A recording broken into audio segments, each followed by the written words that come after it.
Hi guys, வணக்கம். Welcome to Usha vlog. இன்றைக்கு பேரிச்சம்பழத்தில் ஒரு கேக் செய்ய போகிறேன். அதுக்கு சன்ஃப்ளவர் ஆயில் எடுத்து வச்சுருக்கிறேன். 225 ml, 250 gram brown sugar powder பண்ணி வச்சுருக்கிறேன். நீங்கள் ஒயிட் சுகரும் போட்டுக்கொள்ளலாம், பிரச்சனை இல்லை. மாவு எடுத்து வச்சுருக்கிறேன் 150 கிராம்.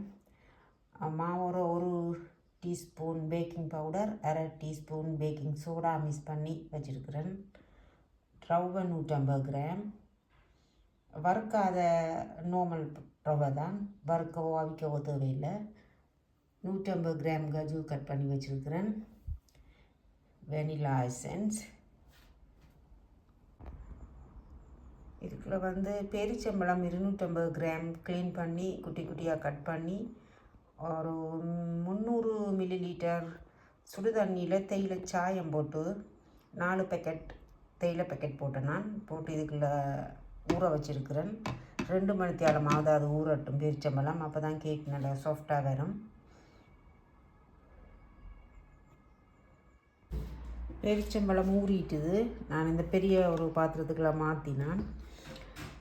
இதாலே ஒரு அடித்து எடுக்க போகிறேன். இதால் அப்படியே ஒரு மிக்சி ஜாருக்குள்ளே போட்டும் ஒருக்கா பேஸ்ட் மாதிரி அடித்து எடுக்கலாம். நான் இதால் தான் அடித்து எடுக்க போகிறேன். அடித்து எடுத்துகிட்டு பார்ப்போம். இந்த ஹேண்ட் மிக்சரால் தான் அடித்து எடுத்தேன். இப்படி பேஸ்ட் ஆக்கினான். எல்லாமே சிலது இப்படி சின்ன துண்டு துண்டாக இருக்கக்கூடியதா. பேஸ்ட்டை அடித்து போட விருப்பம் இல்லாட்டி நல்லா குட்டி குட்டியாக வெட்டிட்டு அப்படியேயும் போடலாம். நான் கொஞ்சம் பேஸ்ட் ஆக்கினான், கொஞ்சம் அப்படியே இருக்குது. இப்போ வாங்க எப்படி கேக் செய்கிறேன்னு பார்ப்போம். பால் ஒரு அரை கப், கொஞ்சம் தான் சேர்த்து நான். அப்புறம் தேவைப்பட்டால் அப்புறம் கடைசியிலையும் கொஞ்சம் பால் ஆட் பண்ணிக்கொள்ளலாம். இப்படி பெரிய பாத்திரம் எடுத்தால் வெளியில எல்லாம் பறக்காமல் இருக்கும். இல்லாட்டி இந்த பேஸ்டாக கேட்க பேரிச்சம்பழத்தை எல்லாம் வெளியில எல்லாம் தெரிச்சிடும். இப்போ இந்த ஆயில் ஆட் பண்ணிக்கொள்வோம்.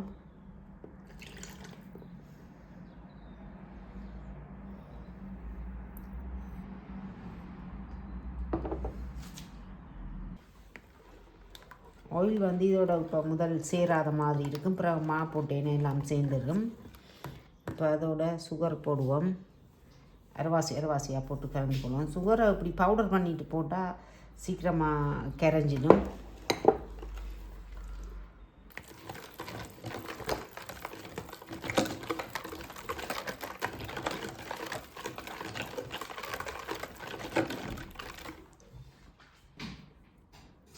வெனிலா எசன்ஸ்,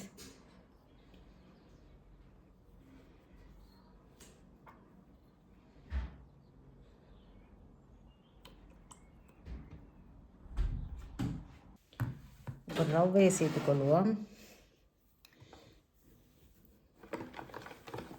வடிவாக கட்டிப்படாமல் வடிவாக கலந்தெடுக்க வேணும்.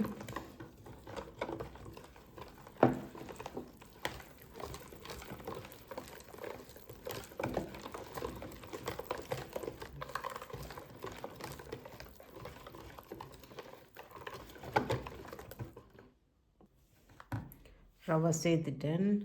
இப்போ மாவை கொஞ்சம் கொஞ்சமாக போட்டு கட்டி படாத மாதிரி வடிவாக கலந்து கொள்ள வேணும்.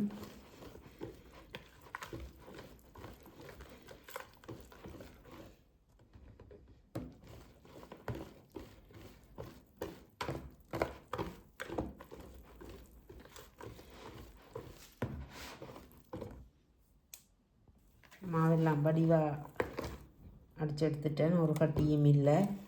அந்த சில குட்டி குட்டி துண்டாக இருக்கிற எல்லாம் பேரிச்சம்பழம்.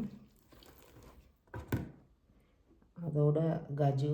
உங்களுக்கு விருப்பமாட்டா இல்லை என்ன நட்ஸ் விருப்பமோ எல்லா நட்ஸும் போட்டுக்கொள்ளலாம். நான் அரைவாசி கஜு இதோட போட்டு கலந்துட்டு அரைவாசி ட்ரேக்கு மேலே ஊற்றினா அப்புறம் அதுக்கு மேலே கொஞ்சம் கஜு போட போகிறேன். இந்த மாதிரி ஒரு கேக் ட்ரேக்கு பட்டர் பேப்பர் போட்டுக்கிறேன்.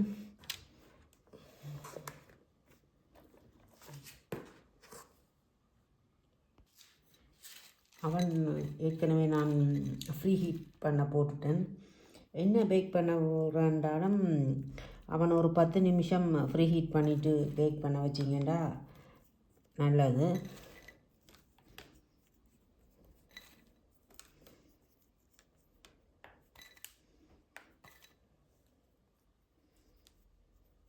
பேரிச்சம்பழ கேக்குக்கு நிறைய நட்ஸ் போட்டால் டேஸ்ட்டாக இருக்கும். நான் தனியாக கஜு தான் போடுறேன்.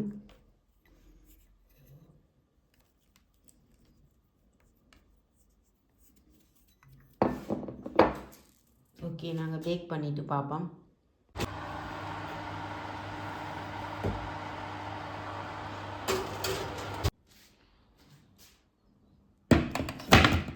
பேக் ஆகிட்டு சூடாக இருக்குது.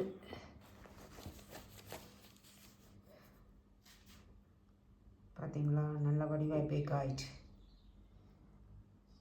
சூடாக கட் பண்ணி பார்ப்போம். கேக்கெல்லாம் கட் பண்ணி எடுத்துட்டேன். பார்த்தீங்களா, சூப்பராக வந்திருக்கு.